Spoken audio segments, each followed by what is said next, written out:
ഈ സിനിമ ഒരുപാട് ഫെസ്റ്റിവലിൽ പോയിട്ടുണ്ട്. 12 ഫെസ്റ്റിവലിൽ തിരഞ്ഞെടുക്കപ്പെട്ടിരുന്നു. പിന്നെ 5 അവാർഡ് കിട്ടിയിട്ടുണ്ട് സിനിമയ്ക്ക്.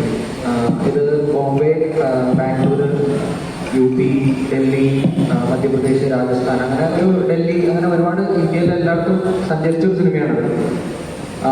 അപ്പം ഞാൻ ഇതിൽ ആദ്യമായിട്ടാണ് എനിക്ക് ഈ സിനിമയുമായിട്ട് കേരളത്തിൽ എനിക്ക് ഒരു സ്ക്രീനിങ്ങിൽ ഒരു അംഗീകാരം ഇവിടെ എനിക്ക് പ്രദർശനം തരുന്നത്. അതിന് ഒരുപാട് താങ്ക്സ് പറയാണ് മെട്രോ ഫിലിം സൊസൈറ്റിയോട്. അങ്ങനെ ഒരു വേദി തന്നതിന് ഒരുപാട് താങ്ക്സ് ഉണ്ട്. അപ്പോൾ എവിടെയൊക്കെ നമ്മൾ പോയാലും നമുക്ക് നമ്മുടെ സ്ഥലത്ത് ഒരു സ്ക്രീനിങ് കിട്ടുമ്പോഴാണ് ഒരു സന്തോഷം ഉണ്ടാവുക എല്ലാവർക്കും. അത് പിന്നെ പറയാനുള്ളത് ചോദ്യത്തിലേക്ക് ഞാൻ വരാം. അതിന് ഞാൻ ഈ സിനിമ എൻ്റെ ഒരു പ്രോസസ്സ് എന്ന് പറഞ്ഞാൽ, ഞാനൊരു സിനിമ ഓരോ സ്ക്രിപ്റ്റ് ഘട്ടമായാലും അത് ഷൂട്ടിങ് ഫസ്റ്റ് കോപ്പി ആയാലും ഞാൻ തിരഞ്ഞെടുക്കപ്പെടുന്ന കുറച്ച് ആൾക്കാരെ ഈ സിനിമ കാണിക്കാറുണ്ട്. കാരണം എൻ്റെ പല കാറ്റഗറികളുണ്ട്. അപ്പോൾ അവർ കിട്ടുന്ന സ്ഥാനത്ത് നിന്ന് ഞാൻ അതിൻ്റെ തേർഡ് പേഴ്സൺ വ്യൂവിന് വേണ്ടിയിട്ടാണ്, എൻ്റെ ഒരു പ്രോസസ്സാണ്. അപ്പം അങ്ങനെ ചെയ്തപ്പോൾ ഞാൻ കുറേ മഹാരഥന്മാരെയും ഈ സിനിമ കാണിച്ചു, കുറച്ച് സാധാരണക്കാരെയും ഈ സിനിമ കാണിച്ചു, കുറച്ച് യൂത്ത് പിള്ളേരൊക്കെ കാണിച്ചു. എന്നെ അത്ഭുതപ്പെടുത്തിയ കാര്യം എന്ന് പറയുന്നത്, ഈ സിനിമ എന്താണെന്നോ അല്ലെങ്കിൽ ഈ സിനിമയുടെ കഥ എന്താണെന്ന് ഈ മഹാരഥന്മാർക്കൊന്നും മനസ്സിലായില്ല എന്നുള്ളത്. അപ്പം ഞാൻ ആലോചിക്കണം, എത്രയോ സിമ്പിൾ ആയിട്ടുള്ള ഒരു കാര്യമാണ് ഞാൻ പറയാൻ ഉദ്ദേശിച്ചത്. പക്ഷേ ഇതൊരു പസിൽ ടൈപ്പ് സ്ക്രീൻ പ്ലേ ആണ്. അപ്പോൾ കുറച്ച് ക്ലൂസ് അതിനകത്തുണ്ട്. അപ്പോൾ ഈ സാധാരണക്കാർക്ക് ഇത് മനസ്സിലാവുന്ന കുറച്ച് പേർക്ക്, അതായത് ഞാനൊരു 10 പേരെ കാണിച്ചു കഴിഞ്ഞാൽ 2, 3, 4 പേർക്ക് ആണിത് മനസ്സിലായിട്ടുള്ളത്. അതൊരു 40% ആണ് ഇതിൻ്റെ ഒരു ഹിറ്റിംഗ് പവർ. അതായത് 40% ആൾക്കാർക്ക് എൻ്റെ സിനിമ മനസ്സിലായിട്ടുള്ളൂ. അത് ഇവിടെ കുറച്ചും കൂടി ഉണ്ട് എന്ന് അറിയുന്നതിൽ എനിക്ക് സന്തോഷമുണ്ട്. കാരണം ഇപ്പോൾ സാറ് പറഞ്ഞപ്പോഴായാലും വിജയ മാഡം എൻ്റെ സിനിമയെ പറ്റി പറഞ്ഞപ്പോൾ, മാഡം ഇങ്ങനെ പറഞ്ഞു തുടങ്ങിയപ്പോൾ ഒരു ഫ്ലവറാണ് എന്ന് തോന്നിപ്പിച്ചു. പക്ഷെ പറഞ്ഞു തീർന്നപ്പോൾ മാഡം ഫയറായി. അപ്പം അതായത് ഭയങ്കര കറക്റ്റായിട്ട് ഞാൻ എന്താണോ സ്ക്രീൻ പ്ലേയിൽ ഉദ്ദേശിച്ചിരുന്നത് അത് മാഡം അങ്ങനെ തന്നെ പറഞ്ഞിട്ടുള്ളത്. പിന്നെ സാറിനോട് എനിക്കുള്ള മറുപടി എന്ന് പറയുന്നത്, എനിക്ക് ഇതിനകത്ത് ഒരു എന്താ പറയുക, ഒരു റോക്കറ്റ് സയൻസ് ഒന്നും എൻ്റെ സിനിമയിലില്ല. അതായത് നമ്മൾ എവിടെ ചെന്നാലും നമ്മളോട് പറഞ്ഞൊരു കാര്യം, അത് പഠിക്കുക, ഇത് പഠിക്കുക, മറ്റത് പഠിക്കുക, എല്ലാം പഠിക്കുന്നുള്ളതാണ് എല്ലാവരും പറയുന്നത്.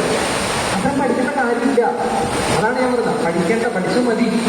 അതായത് ചില ആൾക്കാരോട്, സുഹൃത്തുക്കളോട് നമ്മൾ പറയും അങ്ങനെ ചെയ്യാൻ പോരെ, ഇങ്ങനെ പരിഹാരം കണ്ടാൽ പോരെ, ഇതിനെത്ര പ്രശ്നം, നീ ഇതിനെ ടെൻഷനടി, ഇങ്ങനെ ചെയ്താൽ പോരെ.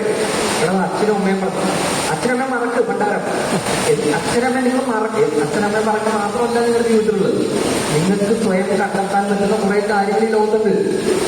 ഇതൊക്കെ ആരാണ് നിങ്ങൾ കണ്ടെത്താൻ സാധിക്കുന്നത്? നിങ്ങൾ ഈ പലവരും പറഞ്ഞ് കേട്ടോണ്ടിരിക്കട്ടെ. അപ്പൊ നമുക്ക് നമ്മുടേതായിട്ടൊരു സാധനം, ഒരു പ്രോസസ് ചെയ്യാൻ സാധിക്കണം. അപ്പൊ ഒരു പെൺകുട്ടി നമ്മളൊരു ഏറ്റവും കൂടുതൽ ഇരകമാക്കപ്പെടുന്നത് സ്ത്രീകളാണ്. അത് ചെയ്യരുത്, ഇത് ചെയ്യരുത്, ആണുങ്ങൾ സംസാരിക്കുമ്പോൾ മാറി നിൽക്കണം, ആണുങ്ങൾ സംസാരിച്ചിട്ട് പെണ്ണുങ്ങൾ സംസാരിക്കണം, ഇതൊക്കെയാണ് നമ്മൾ വീട്ടിൽ തന്നെ പറഞ്ഞു പഠിപ്പിക്കുന്നത്. അപ്പൊ നമ്മളൊരു കാര്യം പറയാൻ ഉദ്ദേശിക്കുമ്പോൾ, ഒരു സിനിമയിലൂടെ ഇത് പറയാൻ ഉദ്ദേശിക്കുമ്പോൾ, ഒരു സ്പൂൺ ഫീഡ് ചെയ്തിട്ട് ഞാൻ കുറെ ഉപദേശങ്ങൾ തന്നു കഴിഞ്ഞാൽ നിങ്ങൾ അവിടെ നിന്ന് അത് ഉറങ്ങും. പക്ഷെ അതിനെ ഒരു നിങ്ങൾ തന്നെ ചിന്തിച്ച് കണ്ടെത്തുന്ന ഒരു രീതിയിലേക്ക് ഇത് വരണം. ഒരു സിനിമ തന്നെ സംസാരിക്കുക എന്നുള്ളതാണ് അതിൻ്റെ ഒരു മാർഗം. അതാണ് എൻ്റെ മനസ്സിൽ കിടന്നൊരു സാധനം. അപ്പോൾ ഇപ്പോൾ മാഡം പറഞ്ഞത് 15 വയസ്സ് വരെയുള്ള അവളുടെ ആ ഒരു സാധനം പോയപ്പോഴാണ് അത് അവൾ ഓക്കെ ആയെന്ന് പറയുന്നത് തന്നെയാണ് അതിൻ്റെ സംഭവം. അതായത് ഇവളുടെ വേഗത എന്നുള്ളത് ഇവളുടെ ഒരു അംബീഷനാണ്, എനിക്ക് ഫോർമുല 1 ഡ്രൈവർ ആവണം. ഒരു ടെസ്റ്റ് പോലും പാസ്സാവാൻ പറ്റുന്നില്ല എന്നുള്ളത് ഇവിടെ ചക്കാവാണ്. എല്ലാ കഴിവുകളും ഉള്ള ഒരു കുട്ടിയാണ്, എല്ലാ കാര്യങ്ങളും എല്ലാ ബുദ്ധിയുമുള്ള ഒരു കുട്ടി. അപ്പൊ ഞാൻ പറഞ്ഞു, അവൾ ആ ഓർമ്മകൾ പോയതോടുകൂടി, അവളുടെ അച്ഛൻ പഠിപ്പിച്ചതോടുകൂടി അവൾ അണ്ണാനായി. ഈ അണ്ണാനാവുക എന്ന് പറയുന്ന സാധനം ജീവിതത്തിൽ എല്ലാവർക്കും ആവശ്യമാണ്. ആ അണ്ണാനാവുന്നതോടുകൂടി അവൾ നോർമലായി എന്നുള്ളതാണ്. അത്രേ ഉള്ളൂ, വേറെ ഒന്നും കൂടെ സംഭവിച്ചിട്ടില്ല. അപ്പൊ ഇത് നമ്മളുടെ സമൂഹത്തിനോടുള്ള നമ്മുടെ വീക്ഷണത്തിൽ നിന്ന് നമ്മൾക്ക് ഇതിനകത്ത് കാണുമ്പോൾ അച്ഛന്റെ കഥാപാത്രം ഭയങ്കര കൂടുതലാണ്. ഈ അച്ഛനെ ഭയങ്കര വാൾഗറാട്ടോ, അല്ലെങ്കിൽ അയാൾ കുറുക്കി ആളുടെ വൃത്തിയോട് പറയാം, അങ്ങനെ ഒരു വൃത്തികെട്ടവനാക്കാൻ എനിക്ക് താല്പര്യമില്ല. കാരണം അങ്ങനെ ഇയാളെ വൃത്തികേട് കാണിച്ചിട്ടല്ല ഇയാൾ മോശക്കാരനാണ് എന്ന് സമൂഹം മനസ്സിലാക്കുന്നത്. വളരെ സത്യസന്ധമായിട്ടാണ് അയാളെ കരയുന്നത്, അയാൾ ആ ഡോക്ടറെ മുന്നിൽ നിന്ന് കരയുന്നത്. ഈ സിനിമ അതിന്റെ ബീജം കൊണ്ട് അതിനെ തോട്ടുന്നുണ്ടെങ്കിൽ പോലും പക്ഷെ അയാൾ സത്യസന്ധമാണ്, വളരെ ജെനുവിനാണ് ആ സാധനം. അതുകൊണ്ടാണ് ആര്യ ഭാർഗവൻ എന്നുള്ള സാധനം ടൈറ്റിൽ തന്നെ വന്നത്. അപ്പൊ ആ അച്ഛന്റെ ഒരു പിടിയിൽ നിന്ന് മകൾ പോയി എന്നുള്ള ദണ്ഡമാണ് ആ മകള് കാണിക്കുന്നത്, ആ അച്ഛൻ കാണിക്കുന്നത്. ആ ദണ്ഡം ഒരു മനുഷ്യൻ, അതായത് ഒരു സ്ത്രീ, അവൾക്ക് അത് ചെയ്യാൻ പറ്റുന്നില്ല, ഇത് ചെയ്യാൻ പറ്റുന്നില്ല. ഇപ്പൊ ഒരു കാർ ഡ്രൈവിംഗ് ആണെന്നില്ല, ഒരു ഹസ്ബൻഡും വൈഫും പോവുകയാണെങ്കിൽ ഹസ്ബൻഡ് ആയിരിക്കും ഡ്രൈവ് ചെയ്യുക, വൈഫ് ഇപ്പത്തിരിക്കും. എന്തുകൊണ്ടാണ്? അത് ആ സ്ത്രീ കണ്ടീഷൻഡാണ്. തലമുറകളുടെ കണ്ടീഷനിങ് ആണ് ഒരു സ്ത്രീ കൊടുത്തിരിക്കുന്നത്. അവരുടെ ജീനിൽ പോലും കണ്ടീഷനിങ് ഉണ്ട്. ഞാൻ അവിടെ ഇരുന്നോളാം, എനിക്ക് ഇതാ താല്പര്യം, എനിക്ക് ചേട്ടൻ പറയുന്ന പോലെ കഴിക്കുന്ന ഇഷ്ടം. അവർ സത്യസന്ധമായിട്ട് പറയുന്നതാണ്. പക്ഷെ ഇത് മനസ്സിലാക്കണം പറഞ്ഞാൽ ഇത് അവരുടെ ജീൻ പൂളിൽ അടിച്ചേൽപ്പിക്കപ്പെട്ടിരിക്കുകയാണ് ഈ കണ്ടീഷനിങ് എന്ന് പറയുന്നതാണ്. അതായത് ഒരാൾ ഓർമ്മ നശിച്ച് പണ്ടാറടങ്ങിയാലാണ് ഒരു സ്ത്രീ രക്ഷപ്പെടുള്ളൂ എന്ന് പറയുന്ന ഒരു നില നമ്മുടെ സമൂഹത്തിൽ നിലനിൽക്കുന്നു എന്ന് പറയുന്ന ഒരു വിമർശനം, ഒരു ചെറിയ വിമർശനമാണ് ഈ സിനിമ കൊണ്ട് ഉദ്ദേശിച്ചത്. അത് എനിക്ക് മെട്രോ ഫിലിം സൊസൈറ്റിയിൽ വന്നപ്പോഴാണ് ഇവിടുത്തെ സ്ക്രീനിങ്ങിന് ശേഷം ഓരോരുത്തരും അത് കുറെ കൂടി, ഞാൻ നേരത്തെ പറഞ്ഞു എന്റെ സിനിമ 40% പേർക്ക് പോലും മനസ്സിലാവില്ല, ഇപ്പോഴും പലരും മനസ്സിലാക്കിയിട്ടില്ലെന്ന് എനിക്ക് ഉറപ്പാണ്.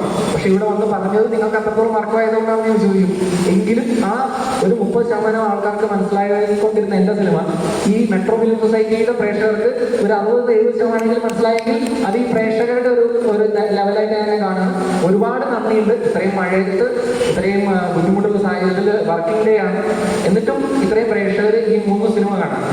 ബാക്കി 2 സിനിമയും എന്റെ സിനിമകളെക്കാൾ കുറച്ചും കൂടി അർത്ഥതലത്തിൽ കുറച്ചും കൂടി ഡീപ്പാണ്. അതും കാണാൻ എല്ലാവരും വന്നു എന്നുള്ളത് മഴയത്തേക്ക് നിങ്ങൾ പോകുമ്പോൾ തിരിച്ചു ബുദ്ധിമുട്ടും. എങ്കിലും ഒരുപാട് നന്ദി പറയാണ്. ഒരുപാട് താങ്ക്സ്.